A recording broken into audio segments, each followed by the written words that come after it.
Good day, everybody. How are you? And welcome, welcome, welcome. And I'm saying hello to the panelists, and I'm saying hello to anybody watching this. Greetings from Reading with Pictures. My name is Alex Simmons, and I'm going to quickly introduce the wonderful people whose faces you see here before you. To my, let's see, that's my left here is Tracy Edmund. And then right below her, depending on what your arrangement is Susannah Richards. And then to Susannah's left is Stephen Krashen. Russian, yes. Krashen. And again, for me, at the bottom of my screen, with the wonderful shot of San Francisco behind her, is Dr. Theresa Rojas. So hello, everybody. Say hi. Say hi. Say hi. Yay! Oh, that's much better. Good. Okay, we have some volume there. All right. So let me just give everyone a chance to learn a little bit about each one of you before we get started. So why don't we start with Tracy? Hello, my name is Tracy Edmunds. I am the Vice President of K-12 Education for Reading with Pictures, and I'm also a teacher. I've taught elementary school for a very, very long time. And then Susannah? Hi, I'm Susannah Richards. I'm a professor of literacy and children's literature at Eastern Connecticut State University. I live in Storrs, Connecticut, where the University of Connecticut is. I am buried under lots of books and boxes of graphic novels. I am also associated with Reading with Pictures, and my areas of specialty include highly able readers, kids who read at least 2 years above what we'd expect for kids of that age, as well as the opposite end of the spectrum. How do we help kids learn to read? And I am a big believer in graphic novels for all, no matter whether you're starting to read and you're reading a graphic novel like Sergio Rougier's new Fish and Son, or whether you're an advanced reader who is looking to grapple with the Iliad in a graphic novel. Yes, and it's just terrible how much enthusiasm you're just not showing us here. So, thank you very much, there, Susannah. And then in San Francisco, Tracy, Theresa, rather. Sorry. I'm Dr. Theresa Rojas, and I'm a professor of English and also a new professor of ethnic studies at Modesto Junior College, located in Modesto, California, which is in the Central Valley of California. My specialty is post-1945 comic studies and also visual culture and graphic medicine. I'm the founding director of the Latinx Comic Arts Festival, which is the California Central Valley's international now celebration of Latinx comic arts creators and friends. And I'm also on the executive board of the Graphic Medicine International Collective, and I teach comics in all of my classes, no matter what I'm teaching. We either have all comics texts, or we have at least one unit that focuses on comics and sometimes one graphic novel in particular. And I'm very happy to be here. Thank you. And we're glad to have you. Thank you. And Stephen. Okay, thank you. I'm Steve Krashen. I'm a retired professor from USC. I'm 80 years old. Can you imagine? But I read at the 85-year-old level, they tell me. And the last couple of months, including now, I've been happily in quarantine, and I love quarantine, just like Isaac Newton, who developed calculus in quarantine and optics and all those things. It's been wonderful. I've been home alone with my novia, with my girlfriend, and we've only been married 55 years, so it's really, really good, except the grandchildren are here now, so it's just even better. And I've been getting so much work done and actually practicing the piano, not just playing it. And I've never been happier in terms of work. It's been fantastic. That's me. Thank you. And I'm Alex Simmons. I'm a number of things. I'm a freelance writer. I'm a publisher. I've created a number of comic book characters. I've also written children's books for middle grade and YA level. I'm the founder of the Kids Comic-Con, which is in its 15th year, which is a family and children focused comic convention, which has been in New York City on the campus of Bronx Community College for the majority of those 15 years, but has also had a traveling group, which has gone as far north as Buffalo, New York, and as far south as Miami, Florida, to the Miami Book Fair. And we've also traveled to Senegal, Africa. We've created the Color of Comics exhibition, and I've done a great deal of work over the years, both with Kids Comic Con, and by myself as a teaching artist, working in elementary schools, high school, colleges, also teaching screenwriting at the New York Film Academy. So I've worked with young people of all ages and from multiple countries. And I love comic books, graphic novels. I grew up with comics and cartoons, and I find them immensely useful. And we're going to talk about that today. So to start off with, everybody, I wanted to just say that as I know it, and maybe you want to comment a little bit more so, but as I know, there are a number of basic educational subject areas like mathematics, history, social studies, sciences, things like that. And sometimes the teachers and librarians and so forth are curious, how can comics, funny books, as my mom used to refer to them, be at all useful in teaching or opening up kids to any of that academic material? So I'm just curious, do any of you feel that that's possible, that it's useful in that respect, or do you feel it's something totally separate? Go ahead. A lot to say about that.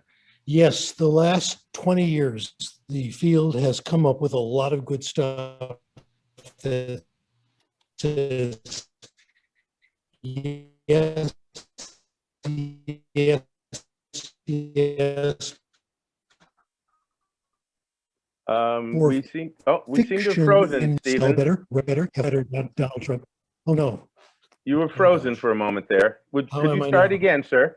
Okay, what we have found is that people who read fiction in general have better grammar, better spelling. Are you listening, Donald Trump? Better vocabulary, better writing, everything related to language, they do better. People who read more fiction know more. They know more about history. They know more about geography. They know more about science. They know more about practical matters. So in terms of schooling, reading good fiction that you like is it works and it's pleasant. How's that for a commercial message? Thank you. We'll be back after another word from our sponsor. Yeah. Would anybody else like to chime in? There are also some really interesting studies, fMRI studies that show us that reading is connected to altruism and in growing empathy. So this is really important. And I think that as it relates to comics, the fact that we have texts and pictures working together really is firing different parts of the brain. I talk with my students about this all the time, and I'm like, you have no idea yet how smart you already are and how much smarter you're going to be at the end of the semester because we're reading comics and because we're analyzing not just a novel, not just a short story, but we're also analyzing the images and how they're created and the color choices, the rhetorical choices. So I think that comics are useful across disciplines. I don't think there is currently a discipline out there, a scholarly discipline that can't benefit from comics. And also because our stories are unlimited, there are no boundaries to the kinds of stories we can tell through comics. So that makes them useful, just about anywhere. Absolutely. I so agree with everything that Stephen and Theresa have said. And I would argue that the graphic novel, the comics, the interaction between text, speech, and images, that there is something not only in fiction, but also in expository text for everybody, whether it's the Center for Cartoon Studies jointly published now with Little Brown, graphic novels that are biographies like this one on Thoreau, or the one on Satchel Paige, or whether it's first, second science comics on rocks and minerals, or crows, or one of my favorite new additions to the graphic novel lines, we have the World Citizen comics talking about doing good and other things like that. Here we have the Fault Lines in the Constitution, a young adult book written by Cynthia and Stanford Levinson, put together in graphic novel. The truth of the matter is the graphic novel of today is not, as many people assume, just a Batman or a Watchman or other things like that, which I am pro Batman, I am pro Watchman, and all the other things like that. But the graphic novel is a delivery format to include so much information. And I love that there are how-to graphic novels and story graphic novels set in countries all over the world, as well as this wide variety of graphic novels that is available to ignite, delight, and cultivate literacy, motivation, thoughts, empathy, and content. And I would also chime in before Tracy, because I'm sure Tracy has something to share as well. It is an entry level for a lot of children to reading. You know, literally, you can put, I don't know, Tale of Two Cities in front of a young person, and it might be a bit of a challenge for them for whatever reason, socioeconomic or reading challenges in terms of some sort of physical scenario, or possibly just interest. But when you can give them something that's both visually and informative and engaging, and they're fascinated, they're open to that experience, they will then go from cover to cover. And I found, certainly in my time when I was growing up, my friends, we would read comics and then we would have these heated discussions about the characters and about the stories. You know, Oprah had a thing before Oprah was even there. You know, so kids get very, very involved in discussion over these characters, and they're just like another form of mythology for a lot of children. So it's an entry level to reading for a great many kids. Tracy, did you want to say something? Yeah, so many things are running through my head. I 100% agree with everything that everyone said. Obviously, I think one of the things that, one of the misconceptions that a lot of people have when they don't know about the comics is that comics is not a genre. You know, comics is a medium or a format. You can tell any story or convey any information in comics. So no, it's not just superheroes. It's everything and anything. Alex, you started by talking about using comics in all the different subject areas, in math, in history, in science. The founder of Reading with Pictures used to call it the 3 E's of comics. They are engaging. Not only they're engaging the way that people want to read them, but also they're engaging some different parts of your brain with both the visual and the text. They are efficient. You can get a lot of information across in a shorter period of time when you're trying to teach something that way. And they're effective. There are plenty of studies that show that learning information and even transferring knowledge when you put text and image together is stronger. So. Absolutely. So ties into the way the brain works. I mean, the truth of the matter is everything we know is that the brain was set up to be visually stimulated. It was not set up to decode text. And so it's unfortunate at the turn of the 20th century that we started developing a negative attitude towards the brain, because as Theresa talked about with the fMRIs, we know we can see the stimulus that's happening when kids are engaging with all kinds of comics and graphic novels. I wanted to add that, you know, experientially, I have a nephew who's 6, and because of the pandemic, I've been working with him on learning how to read. And so we're going through this set of books that are created for that purpose. And he's doing well.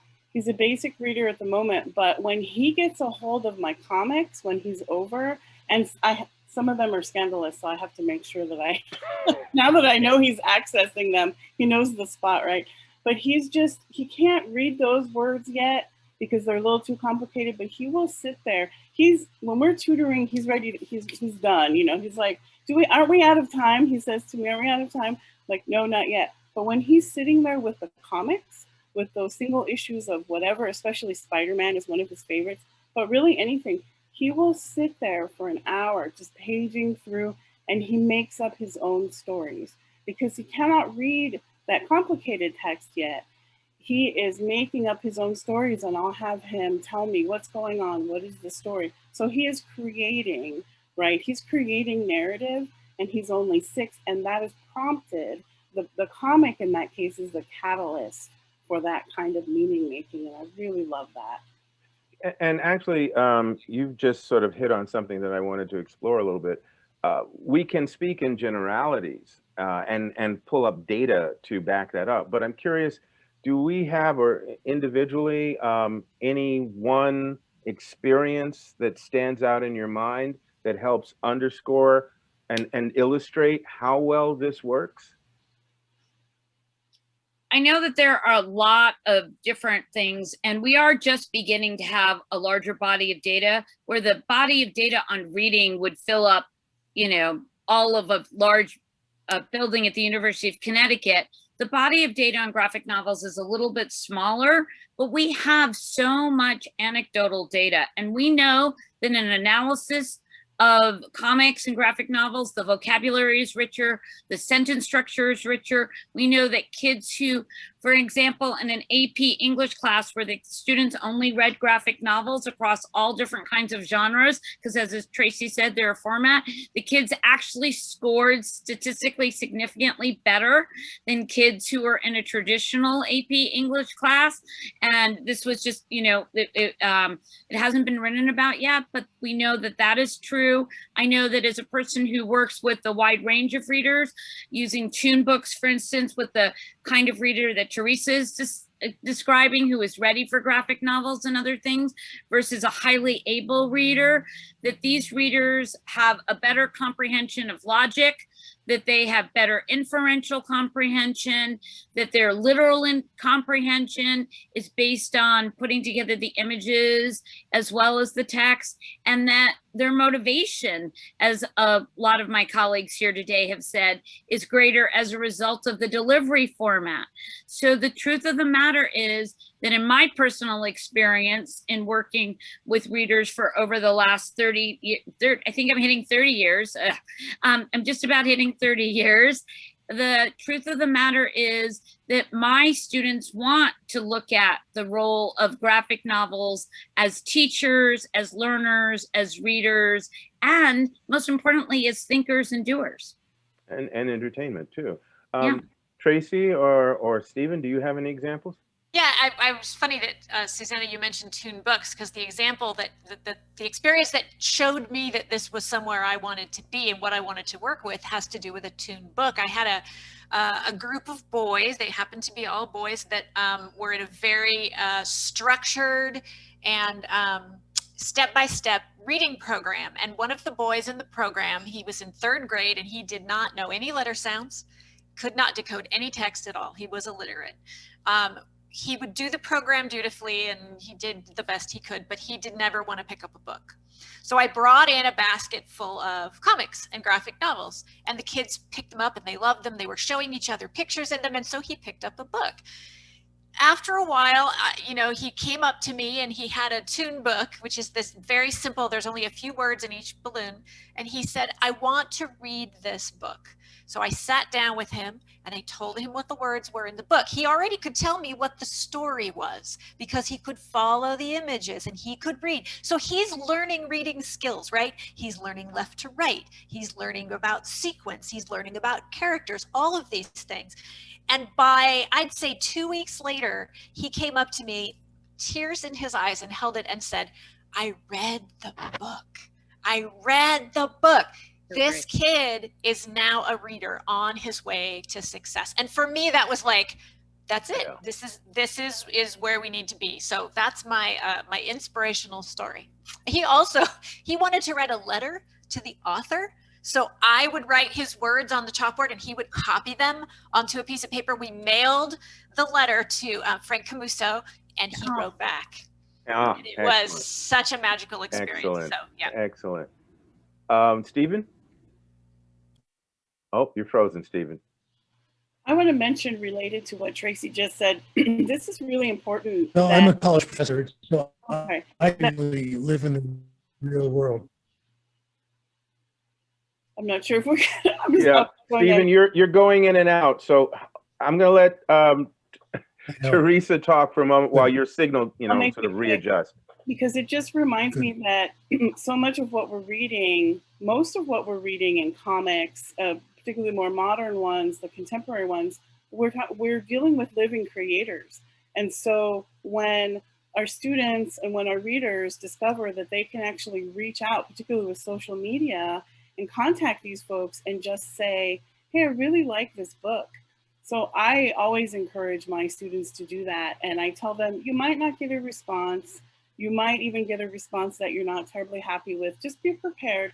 But more often than not, people are so happy to hear from their readers that you can really start a conversation.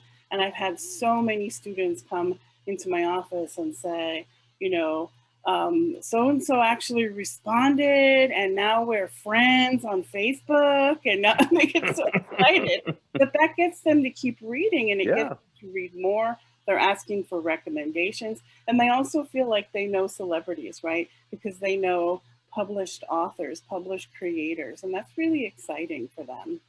Stephen, you want to say something? I'm sorry, Theresa. Go ahead. Okay, yeah, Stephen? Well, I only have one case history, which is my own. When I was in the second grade, and this happened to many of you, I'm sure, I was in the low reading group. My father brought home comics. Have all you like, I'll pay for them. The rest is history. It was totally worked, and I'm still doing it, of course, as you are.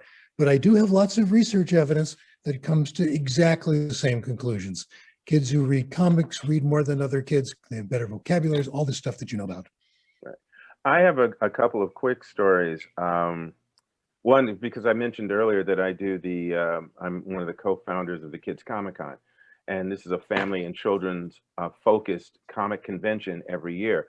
And we have multiple scenarios, but two that stand out in my mind is the very first one, which was a big surprise how successful it was. The idea was that we were going to do it on the campus of Bronx Community College, that there was almost no PR, no promotion of it at all. But I was going to have a few of my comic book writing and illustrating friends come, do workshops, be willing to answer questions so the kids had access to them and could show them their own art. And it was just going to be a neighborhood thing. Well, it's the day of the internet, or I should say the time of the internet. And so some word got out on the internet.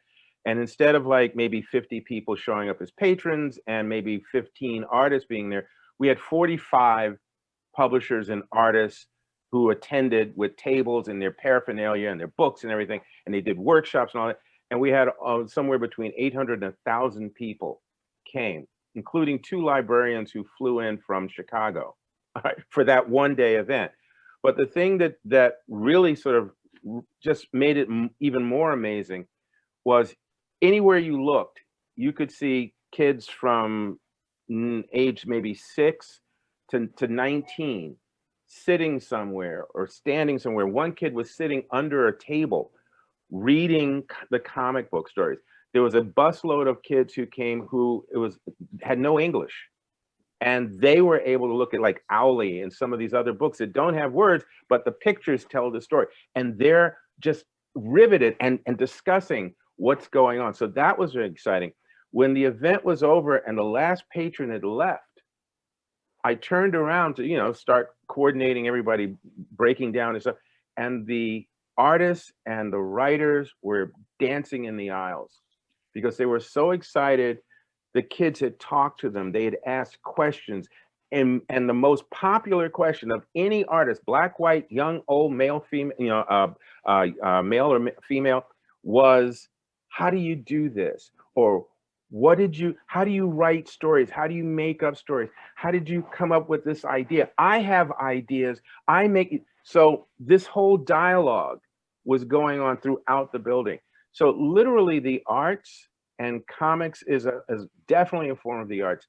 The art stimulates all kinds of thoughts, all kinds of imagination and purpose that maybe we don't get to fulfill completely, but through the arts, you can at least explore it. You can be curious about it. And comics makes it possible. And I think it was you who said earlier, Susannah, about how you can do any kind of story in it. Well, you don't have to worry about having a $7 million budget to shoot the movie. All you need is some art supplies, and that's it. You can do anything. So I think, again, representation in terms of diversity, age, gender, all of these different cultures, different countries, all these things are possible in comics. And what a wonderful gateway, a wonderful way to introduce teenagers and children to the world at large.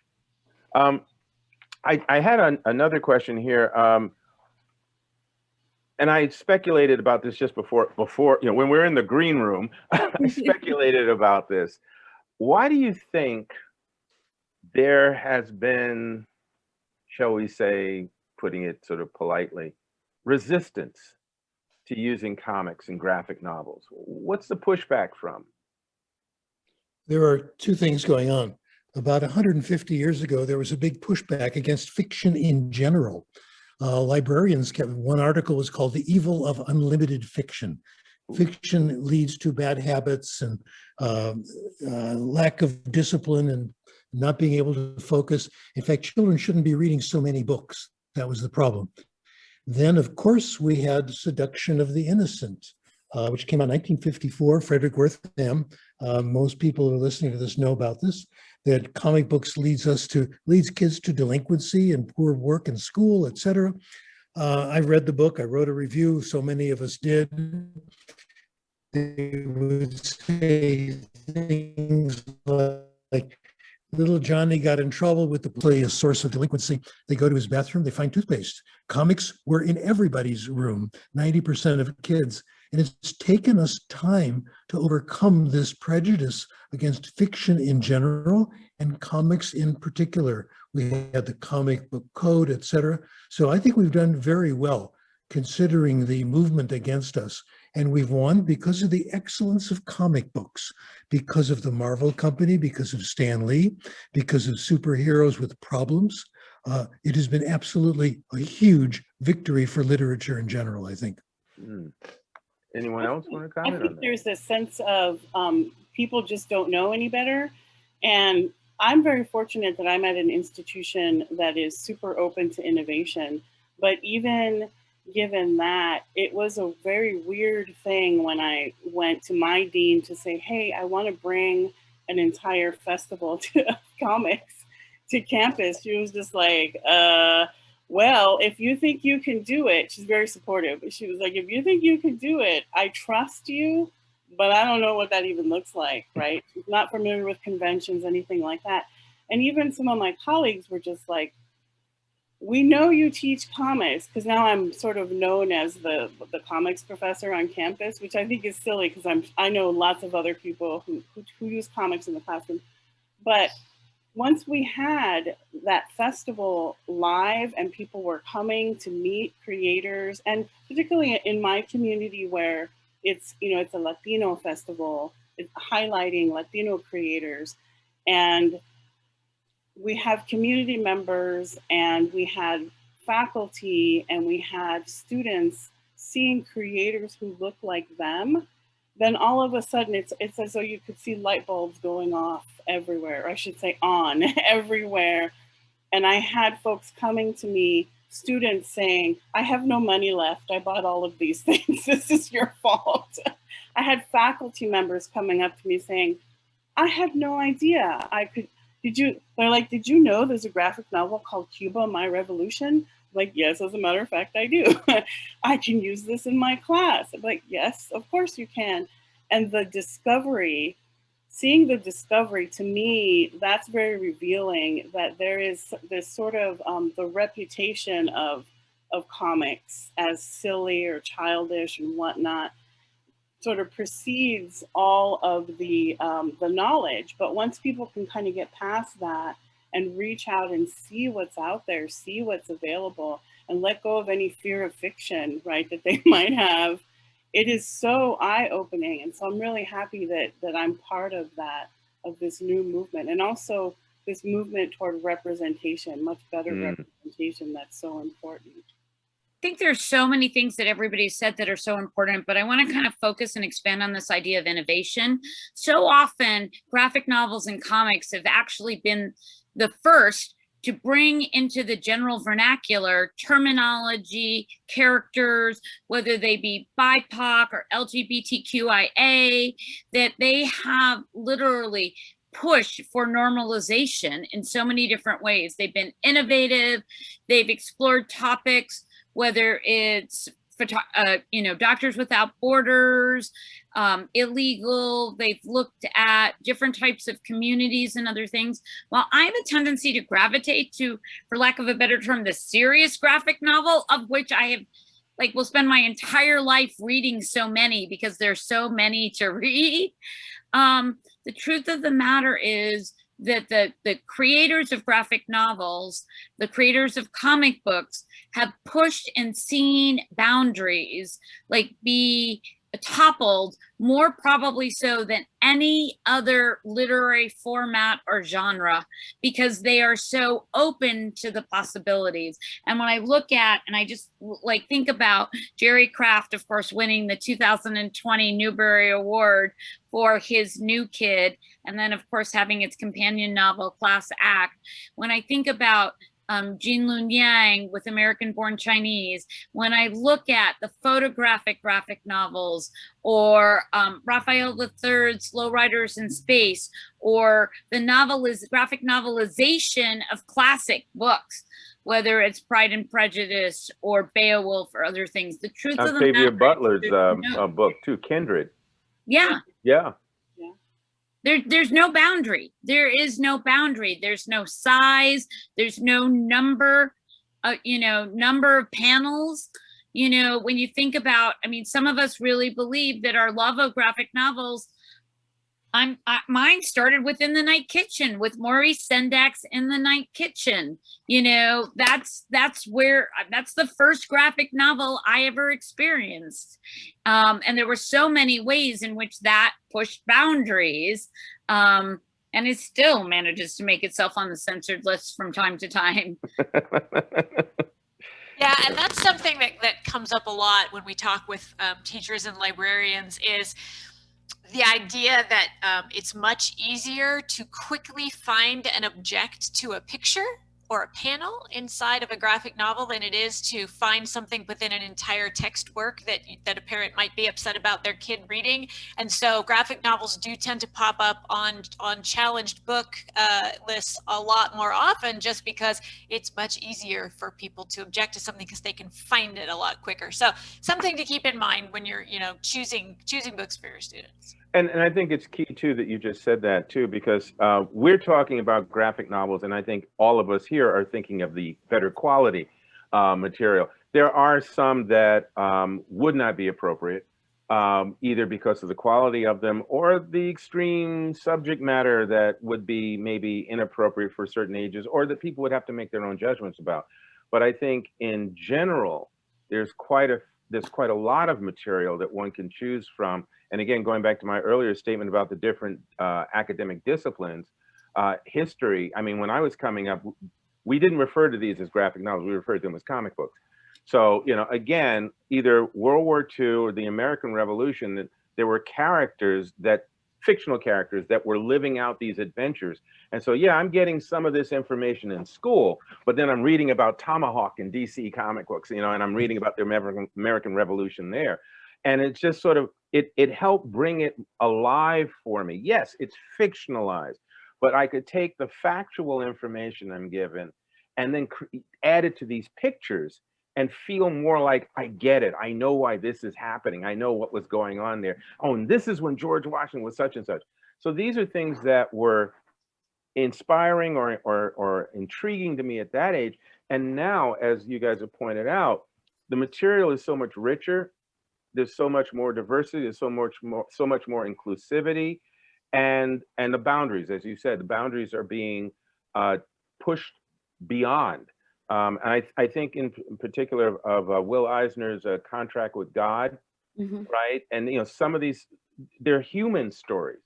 They're stories about people that happen to be illustrated, fully illustrated. But there's a story there. There's life challenges. There's conflicts. There's emotion. And kids can connect, or young people can connect to a lot of the universal themes that you can find in a number of these books. I'm curious, just because again, I think of this as also a workshop for us here.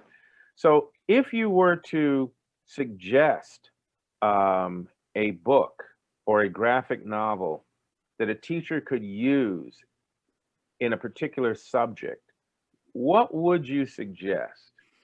What comes to mind? I have to jump in here because I should have it sitting right next to me.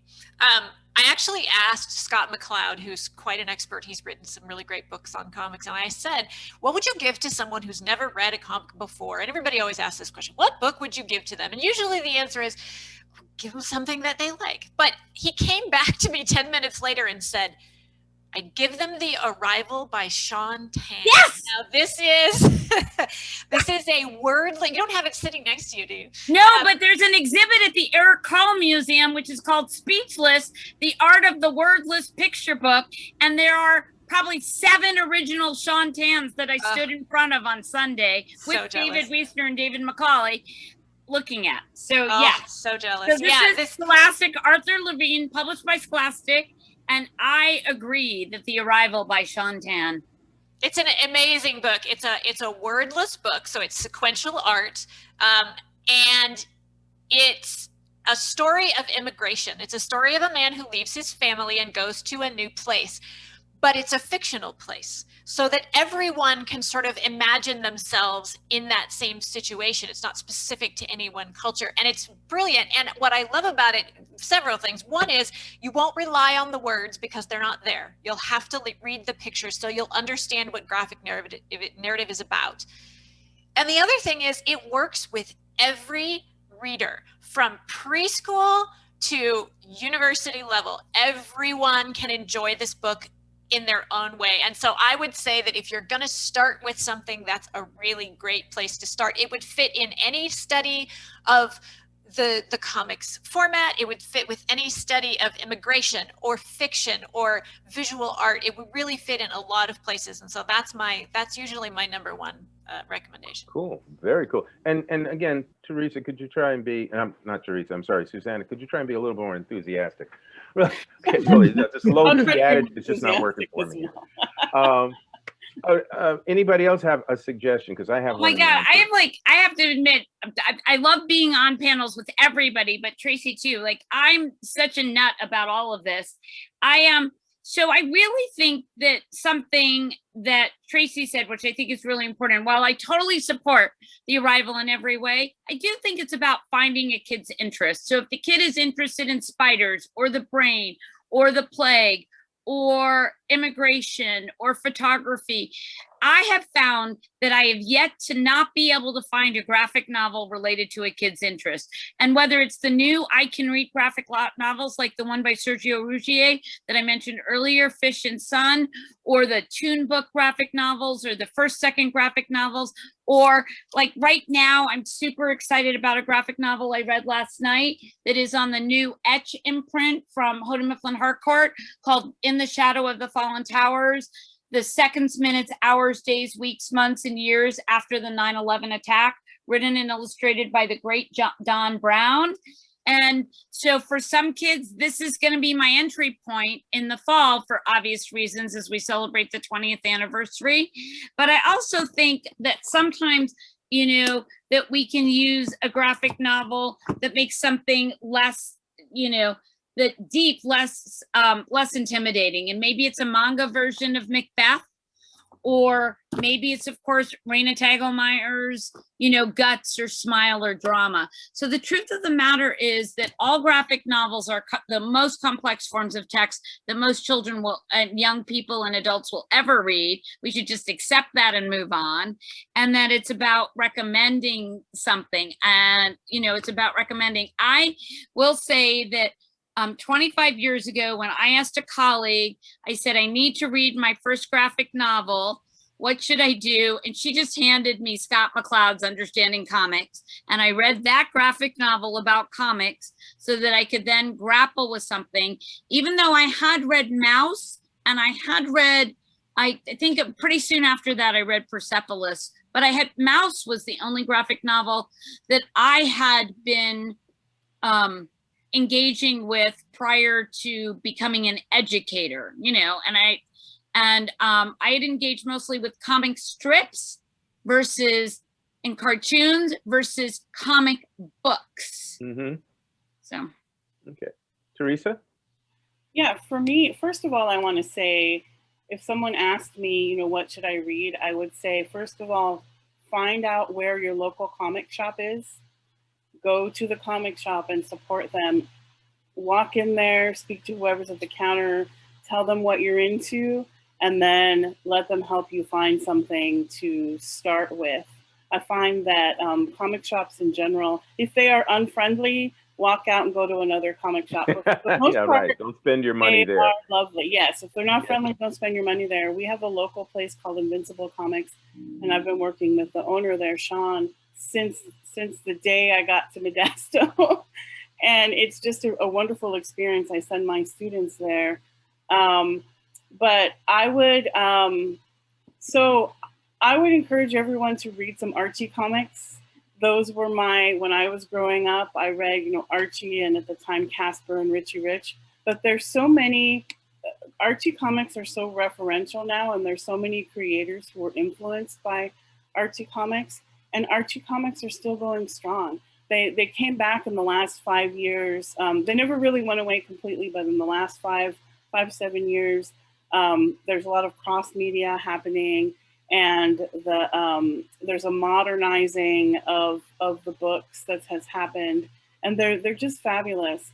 So Archie comics, and then my own gateway in graduate school to the graphic novel was Alison Bechdel's Fun Home, which is such just a marvelous piece of literature, and it's one that you can if you want to study, you could just read it for the story, and then you have to read it again, maybe 3 times to really fully grasp it. But it's one that you can study across disciplines, so I really love that one. And then I did a study guide for the Quince, Quince. It looks like quince, but it's Quince, which means 15. The definitive bilingual edition. And I love this book because it's in English, it's got the English version, and then you flip it and it's got a Spanish version. And it has a study guide, it has some scholarly essays, but just a great story about a girl who gets superpowers on her 15th birthday, right? And who doesn't want to have superpowers just for a year? I think that'd be fine. And then I wanted to mention an anthology. Tales from La Vida is an anthology by Frederick Luis Aldama, and that has, I think, 60 creators came together to share stories of identity and what it means to be American, and shifts in education, in their own education. Just some really great stories, and it's in full color, so it's a really nice volume. One of my favorites that I've taught a few times now, that's multiple Eisner nominated, Bitterroot. Everyone should read the Bitterroot series. I think Susannah mentioned Lowriders in Space. That's so good. And then Days of the Dead by Javier Hernandez. Days, D-A-Z-E, and he's a good friend of mine, so full disclosure. You've and been then hanging with him, right? Okay. This fall, I'm teaching Under the Cottonwood Tree by the Myers brothers, Paul Myers and Carlos Meyer. Actually, Meyer brothers.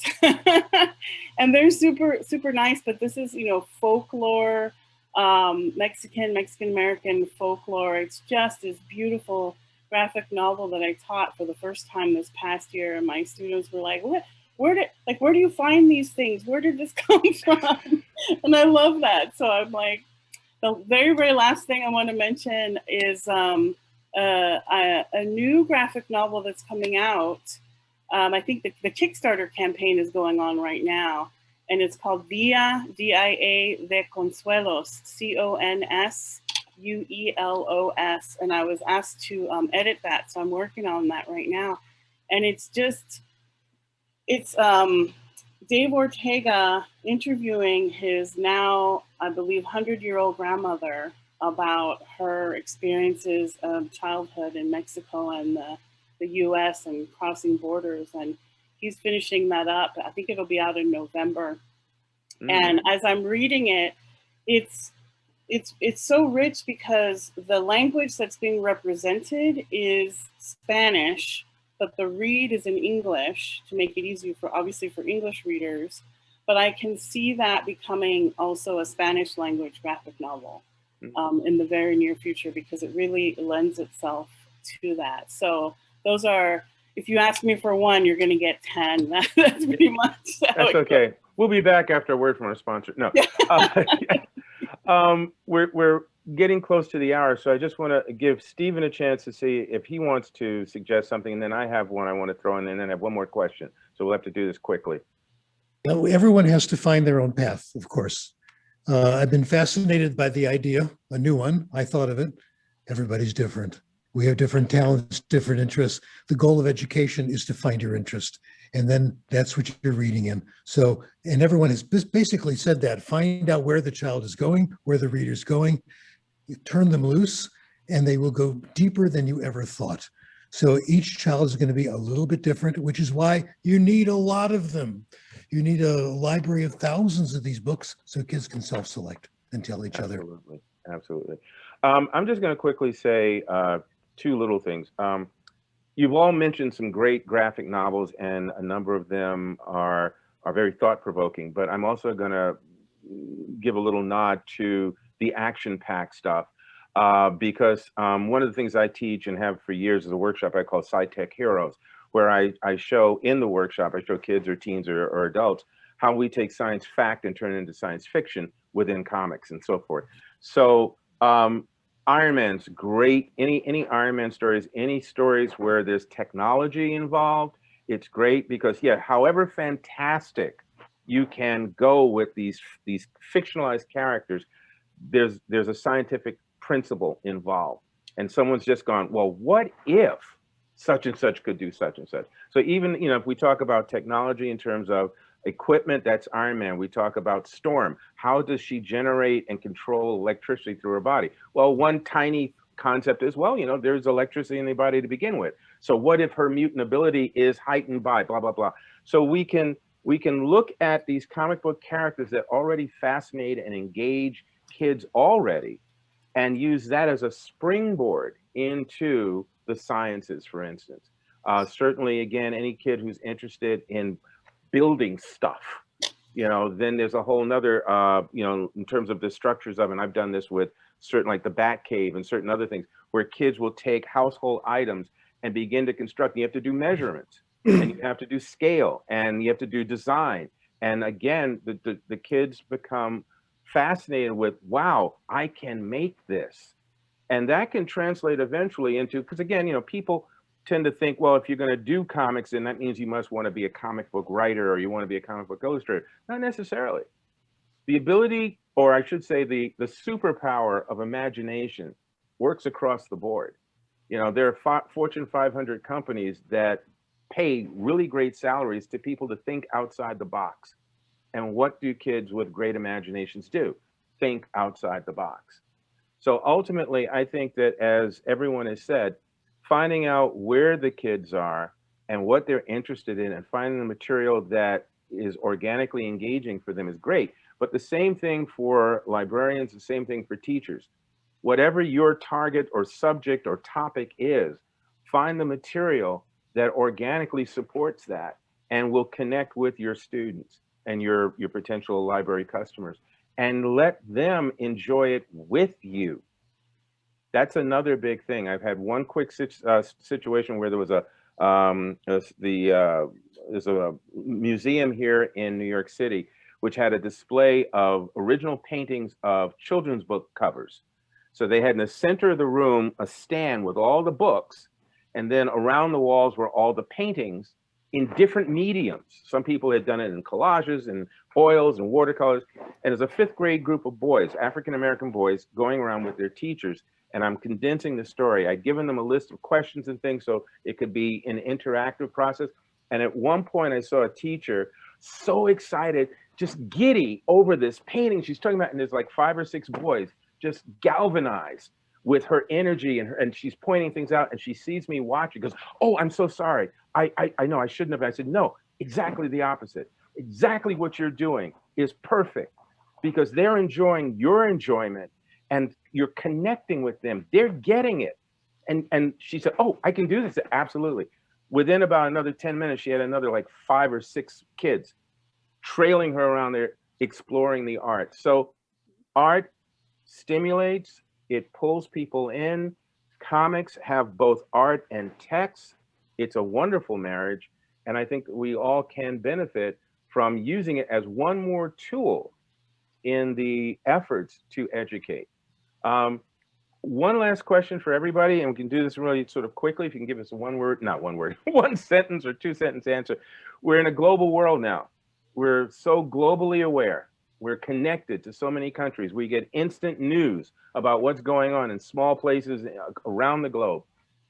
Do you think that we as the Americans, but also just in general, do you think that we can benefit or should be exposed to more graphic novels and more stories from other cultures and countries? I got noddings of the head. Yes. Okay. Yes, I that's gotta- the answer. 100%. Yes. Yes, course. enthusiastically, yes. Yeah, I'm revising the course outline of record for our Asian literature course, and the first thing I looked at was what are the recommended texts. What, there's no manga on here? Oh no, we're gonna fix that immediately. So absolutely, absolutely. Whether it's French, German, Japanese, Chinese, Korean, it doesn't matter. I mean, the truth of the matter is books from all over the world. We need more books from all over the world here. We need more anthologies and stories from different perspectives. And I think the one thing we haven't mentioned actually is the electronic, how, you know, what we find on the internet in terms of web comics and other things like that. So I'm going to say yes to web comics, yes to international comics, yes to comics that are from debut creators as well as veteran creators. I guess I'm just going to say yes to everything. Which is what you said at the very beginning. You say yes to to comics, and yeah, there's no, there's only yes. So you're consistent. And Tracy, you have anything? Yeah, there are a lot of countries that have a very strong tradition, you know, manga in Japan and Korea, and you know, in France, Bande Dessinée, they have the biggest comics festival in the world, and there are comics being made in Africa, there are comics being made in South America. So yes, absolutely, seek out those comics from all over the globe, and there are a lot of companies doing English translations as well and printing them here. So, and like Susannah said, look online. There are Countless. there are Instagram comics. Instagram comics are a whole thing. Fun. It's a whole new format that are so fun and so great. So yeah, just look around, you'll find them everywhere. And it certainly does address, to some extent, the diversity, the need for more diversity, more awareness of other cultures and other people.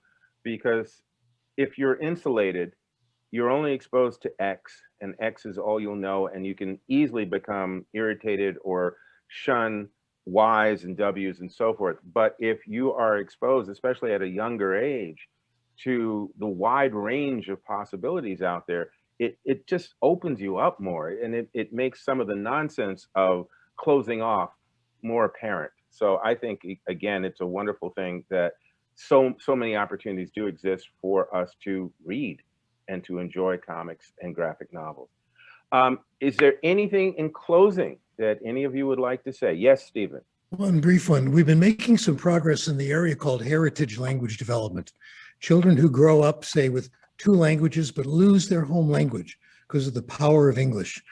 To make a long story short, our researchers found that those who get involved in reading in their home language become really bilingual, no kidding. Now we're exploring the possibility of comic books. Kids, let's say, who grow up in Hispanic neighborhoods, who don't have much to read, get a hold of a little comic books. We've got a couple of case histories where that is their key to Spanish literacy. And then you get biculturalism, all the advantages. They're very hard to find. My own project now is to read the complete Kaliman comic book series and see how it feels, okay, in Spanish. I'll let you know. Okay, beautiful. Anything else? I want to say, for folks who think that they can't find something they're interested in comics, that you need to create the stories that you want to see in the world. If you don't see it, if it doesn't exist yet, then create it. And also Google the Latinx Comic Arts Festival that's coming up the end of March, 25th and 26th. We're going to do some hybrid version. We'll be in person, but we will have some online content as well. It's 2022, March what? 25th and 26th. Okay, so March 25th and 26th, Modesto, 2022. Beautiful, beautiful. I just want to say thank you, everybody. I believe, Tracy, we have a way for people to reach out and connect with all these wonderful folks? And you want to throw that slide up there, and folks get ready. Get ready to copy it down, because you don't want to lose us. You want to know us for the rest of your life, because we're a font of information. All right. That should be contact information for the panelists. Right. So you've got email addresses, and you've also have oh, you have an email address for me. Yep, you have email addresses, and I think one Instagram. Couple social media. Yeah.